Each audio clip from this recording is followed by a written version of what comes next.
Hello, everybody. It's Frank and Stan chat, and as you can see, it's just Frank and Stan this morning. Hello, Stan. How are you? I'm okay. 4 weeks into the term now, are we? Just Is it finishing the that long? fourth week. Oh, yeah. Gosh, we're nearly into February, aren't we? Yeah. Are we going to have a lockdown anniversary? That must be a big national celebration, surely, coming up in for March. Yeah, that'll be the first notification.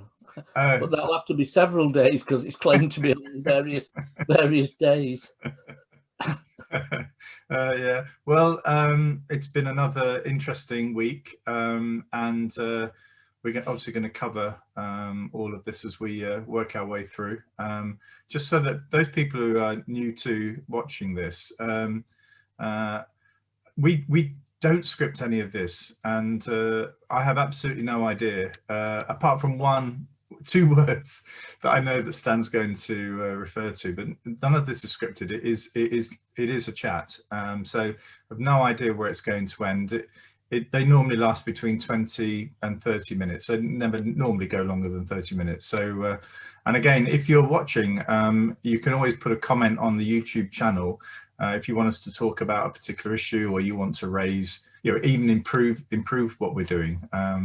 And tell me to stop umming and ahhing, which is something I notice quite a lot of when I'm talking.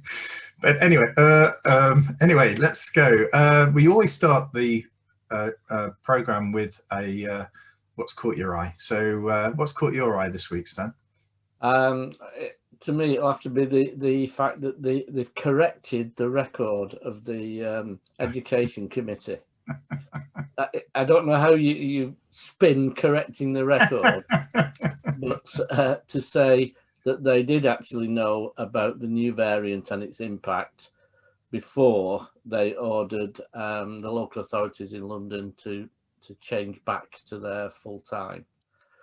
So where that leads Gavin Williamson, well, I don't know. But also, isn't there? I mean, I haven't kept track of this, Stan. So, please, if you're watching, please put us right.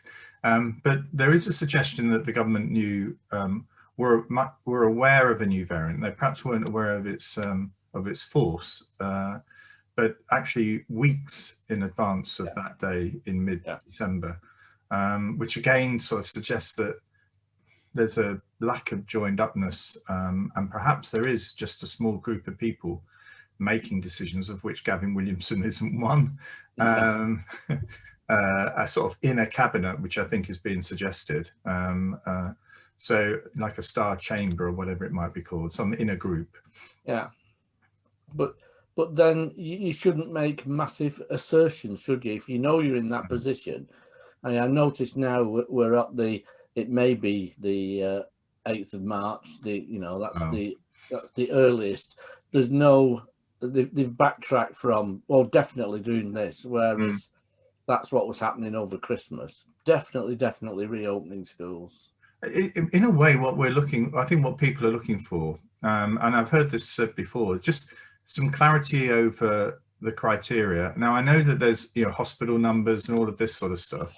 But actually putting some figures on that and seeing that as a bit of an algorithm, and actually still giving some flex for professional judgment and whatever is there. But actually, people were saying, I've heard people say that if that was clearer, then people would work towards it. They'd see it as a goal and ambition. Whereas at the moment, it feels as though I'm sure it isn't, but it's coming over like. Yeah. Oh well, it's just that lack of clarity. I think Wales have just announced the week before, have they? The week after half. Yeah, I think they're going. It's the 14th of February or something like that. Yeah. I don't know. But I mean, but in a way, it's just it isn't really bringing the public into bringing them on board in terms of what they can do. I know they keep saying you've got to wear your mask and wash your hands and all this sort of stuff, but actually we every day we look at the COVID rates for our area, but have absolutely no idea how low they need to go, where the hospital admission figures need to be locally. All of these things would be really helpful. Would give us some sort of reason for driving on and pushing further to try and get there. Yeah, so some instant feedback on figures would be even. I mean, I tend to look at you can go on an interactive map. I'm not sure if you've been on it, where you can Yeah. go right down to your local area. Yes.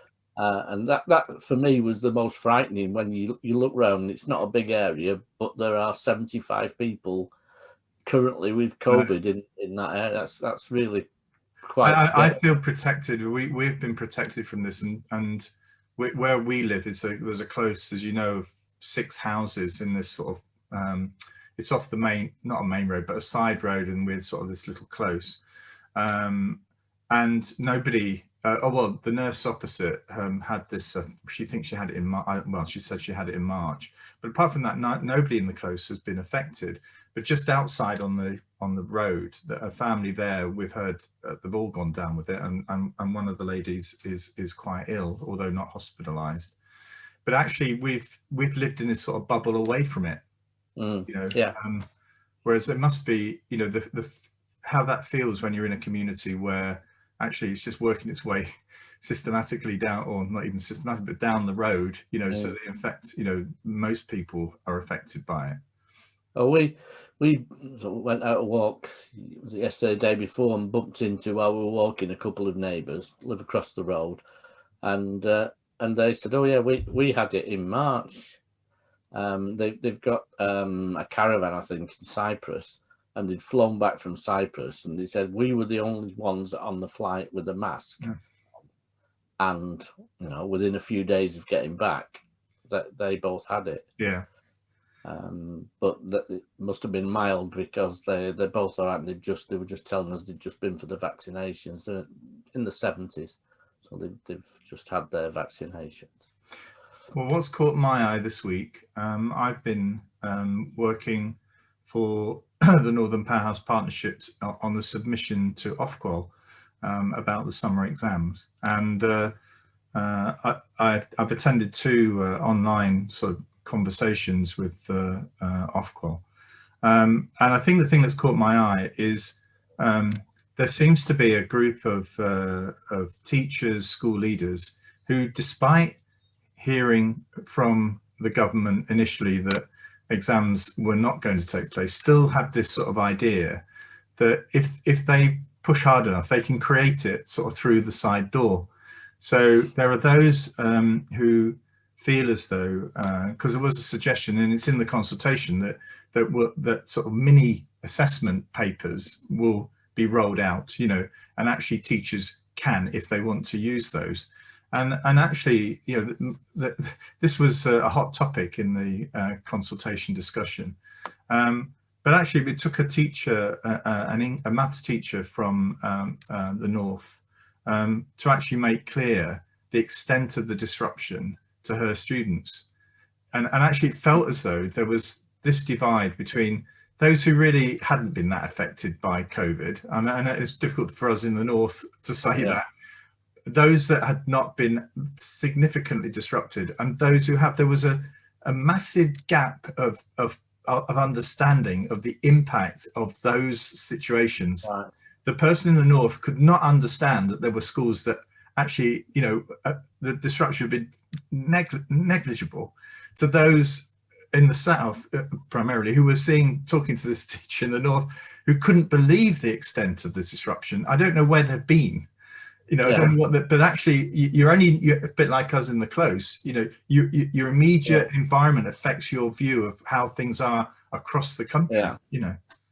So that really caught my eye. And I think it's a real concern that, you know, I think my view, rather than say Northern Powers Partnership, but my view is that, yeah, if you want to distribute those, that's fine. And if teachers want to use that, that's fine.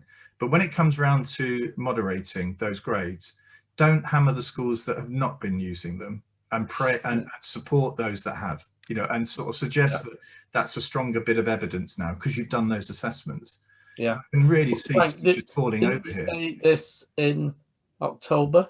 Well, I'm fairly sure if somebody's mad enough to research it, they could look through where we said, why not do a set now of moderated assessments that carry on through the year, so there is something to fall back on. Yeah. I'm not saying you use that as your end judgment, because there is the issue about where would the student have got to, not Yes. where are they Well, currently.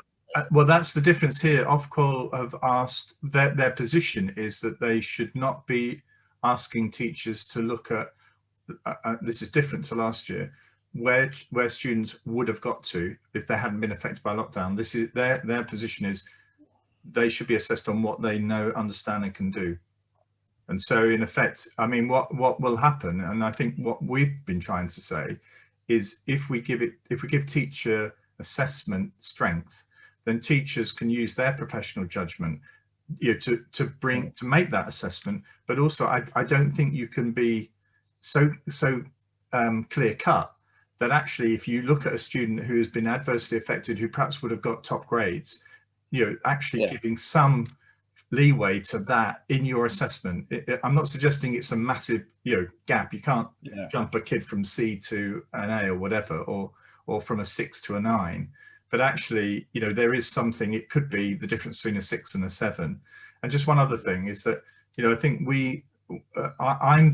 this is going to be a massive problem for schools on appeals. I mean, there needs to be something put into the system which ensures that there is local moderation, not just within the school. We're promoting a trios approach, whereby your local school and one in the area, but not one that you take kids from that catchment area, should come together to just moderate each other's. Because our view being that if the local secondary school has moderated and confirms a neighbouring school, then actually that's a really positive and powerful force. But we can see real problems with appeals. I think that was part of what we suggested in October. I know. Well, I mean, the only bit I would suggest more than that is that you make sure it's outside of one mat. Yeah, we've made that. It's not all within one multi. Yeah, I think we were saying that should happen. There should be internal moderation anyway. Yeah. But the external moderation, because there's still a layer on top of that of the examination boards. But the other thing was around, can we reduce down the number of grades we're giving, so that actually we reduce the number of boundaries where challenge could occur. So, and in a way, I think going back to what Henry said, Henry Morrison, do you remember he said, about, well, if there's any benefit of the doubt, you've got to give it to the student, bearing in mind what they've been through, and I think that's been that really has governed our thinking in terms of our submission, which has got to go in tonight. What worries me, Frank, though, is nobody, it appears to me, is taking the opportunity to say, let's look at the whole principle of examinations. What are we testing and why? Yeah. And we're putting sticking plasters over this now for the second year. Yeah. And somehow we're allowing those who, exams are the fairest way of judging what we're letting that roll on as if that's not being challenged at all. Well, I think that's that brigade. There were a couple of them on that call this week, on the 2 calls this week. But actually, we've got agreement with through the Northern Powers Partnership. We intend to have a summit in the early autumn after the exam period, where we're not willing to just let this lie down and get back to exams. And it's funny, I've been attacked on Twitter for sort of suggesting that exams are not the be all and end all, and that there are many children whose talents and skills and contributions to society are not actually captured through this. And it's been heartening to see the number of people who have come back to support me, either through an email or through response, a private or even in a public way. But actually, what happens is, if you're committed to exams, it's as if there's like a castle. And if you start sort of taking bricks out of that castle, the whole castle will fall. None of us are saying that we've got to get rid of exams.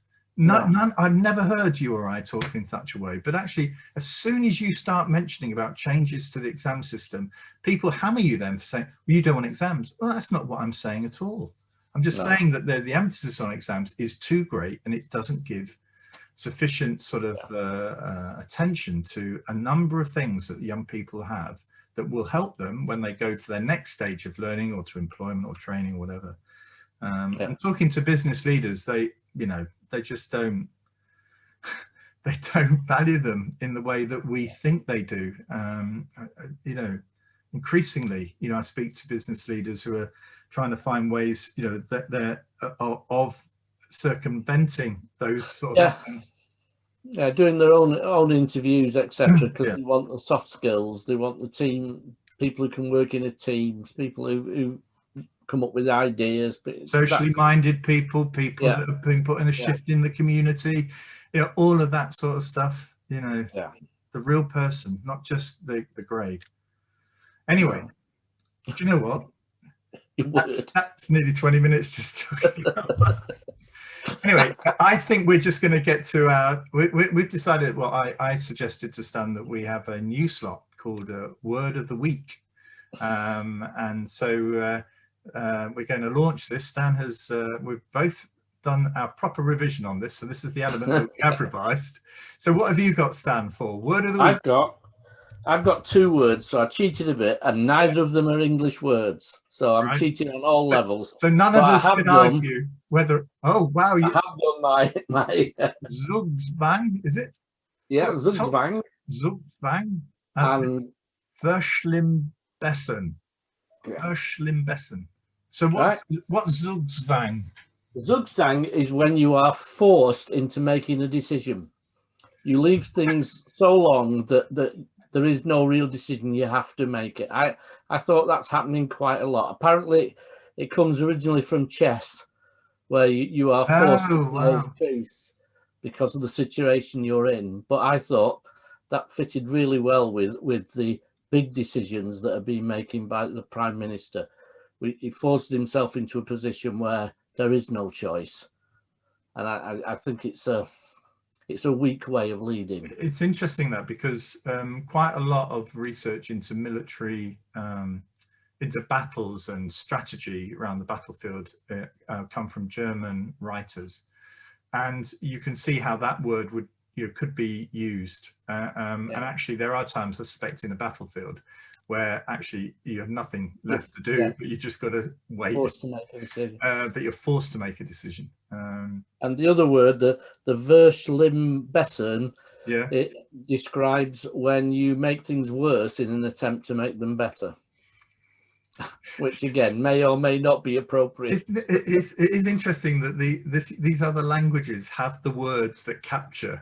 In English, we have to use a number of words to get around to what the point is. The example given when I read that was you have a bad haircut, or you cut your own hair and make a mistake, and then in trying to improve it, in trying to make it better, you make it worse and worse and worse. But I couldn't help thinking politically how many things we've tried to get and make better and ended up making them a lot worse. It felt hollow, didn't it? The words of the Prime Minister. I'm not making a political statement there. I really am not. No. It's just its delivery. It's about the words that were chosen, the way it was done. There is something about that tone, and again, not not him. It's nothing. People can argue about us and the way we present. But there is something. There's a sense of is not quite able to get to the sort of heart for some people. For me, it doesn't get to my heart. It doesn't sort of draw an emotion from me.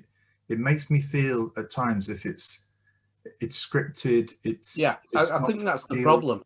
Do you remember Gordon Brown? Gordon Brown, in his opening, I think it was his first ever speech, talked about the Arctic monkeys, of which he clearly knew nothing. And it felt like a lead balloon. Everybody looked at each other really uncomfortable. When he left office, he gave a heartfelt speech about his family and what he tried to do. And that really sold him. That was probably the best speech I saw him make. Yeah. And I think it's about whether you, not only have you written it, but is it in you to be able to present that? And at times I think you hear the words and you think that's not what you're thinking. No, no. Not really what you're saying.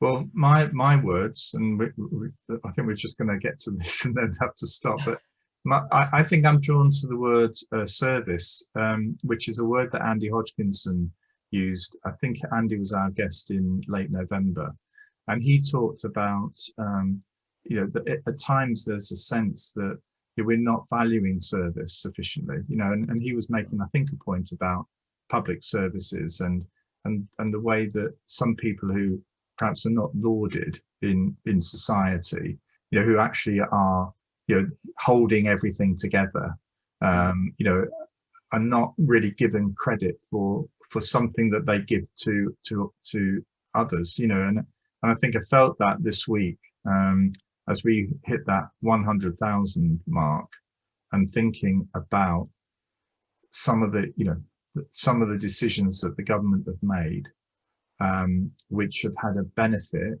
to some of their colleagues and associates and friends, which actually undermines this sense of service, that actually it feels like as if it's a business transaction amongst mates.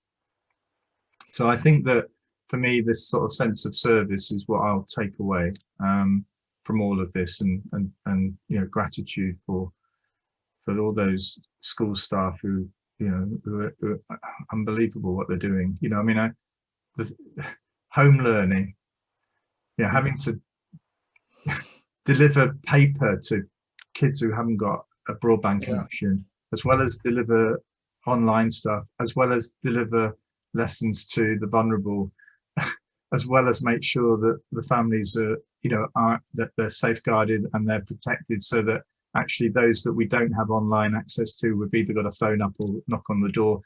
All of that stuff is just unbelievable what they've been doing. Yeah, I mean, my local school, I was talking to somebody who's teaching in the local school, and they were saying it's teaching online live lessons while you've got 20 children in front of you as well in the classroom, and trying to swap between the two and making sure that both get equivalent. And your own children. Yeah, I'm planning for all that. Yeah, absolutely. Because they're doing everything through, I think it's Google Classroom, so that they can send forms and they can be filled in and come back. So everything that has to be rewritten, replanned, redone. At the same time, you've got half your class ready to work as they normally work, and it's double the workload. Yeah, I was just very pleased when another school, the chair, when I was on the governing body, the head said they are definitely over half term closing everything and giving the teachers and support staff opportunity to recharge the batteries. Yeah. Well, I mean, the question for us, Stan, is that when we do get back to the new normal, whatever it's called, whether we will continue with our face-to-face, or whether we'll continue with the online stuff. I think this will not our chats, but I think the communication via Zoom, Google, whatever, will be the new way of communicating. What I've noticed now on phone calls is I've got far more video calls now, people who just video call now as a matter of course. And that's, I mean, we've been able to do that for years, and yet people have never done it. No. But now it's becoming, I find it becoming a regular way. Yeah, me too. In fact, I do prefer to meet people face to face, but I'm not a great lover of telephone calls. I much prefer this. We very rarely call each other now by phone. No. In fact, I can't remember the last time I spoke to you on the phone. Certainly hasn't been since we started these. Okay, well, that is nearly 30 minutes, believe it or not.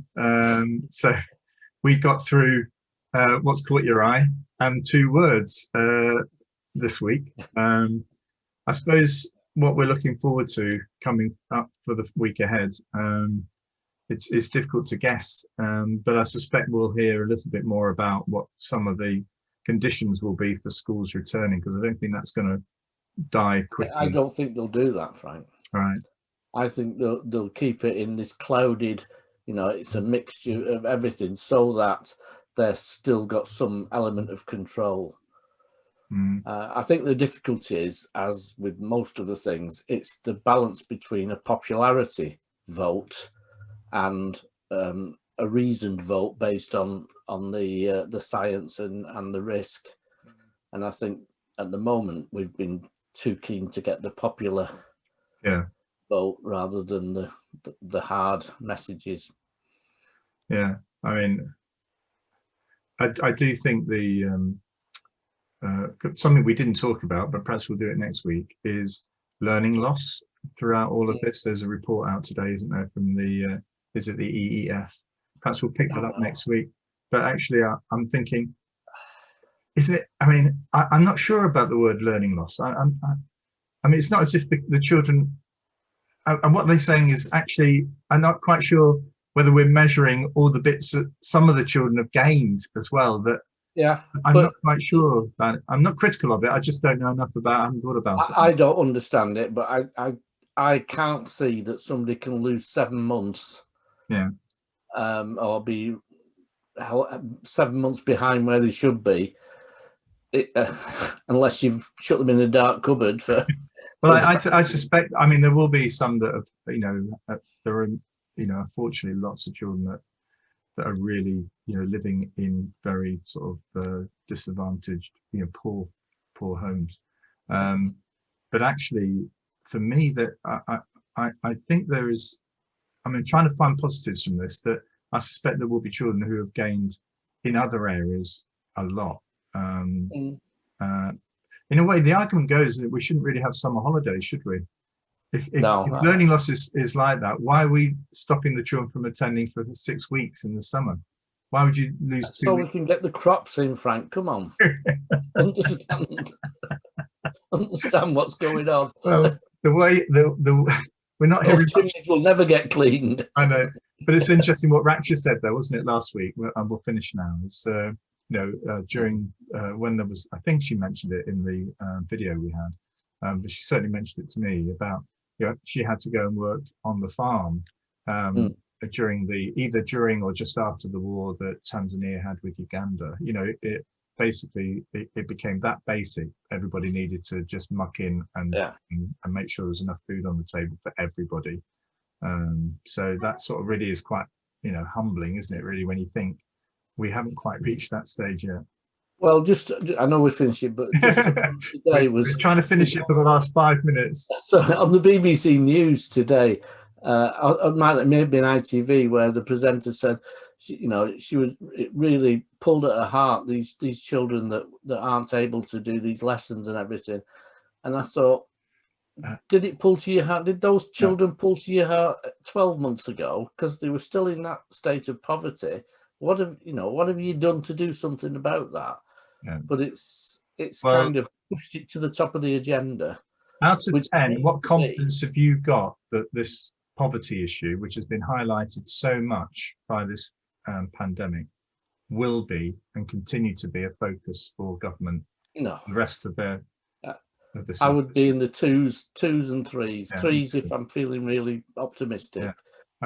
Yeah, I wish I had more confidence in it. I mean, I really, the challenge out. If any Tory politician is watching this, you've got to prove to us that we're not right. We're happy to be proved wrong, but actually, this if it's about leveling up, that means these communities, these families need more. Either you do that or you take away from those that have already got it. And I can't see that being a bit of an election speech somewhere. So anyway. Okay, well, thank you, everybody. I hope you've enjoyed it. We'll see you all next week. I think next week it's you and me again, Stan. So we don't. I may have somebody who's willing to come on. Oh, really? Willing to come on? Who's asking to come on? A surprise guest. Yeah, I'll confirm things. It's not the Prime Minister, is it? Gavin Williamson, Michael Gove. Yeah, of all three actually, in a sort of. Okay. Well, see you next week as well. Having seen Michael Gove on I think we should have curtains or background of the year next year on our awards. Okay, well, we'll see you all next week perhaps with a surprise guest.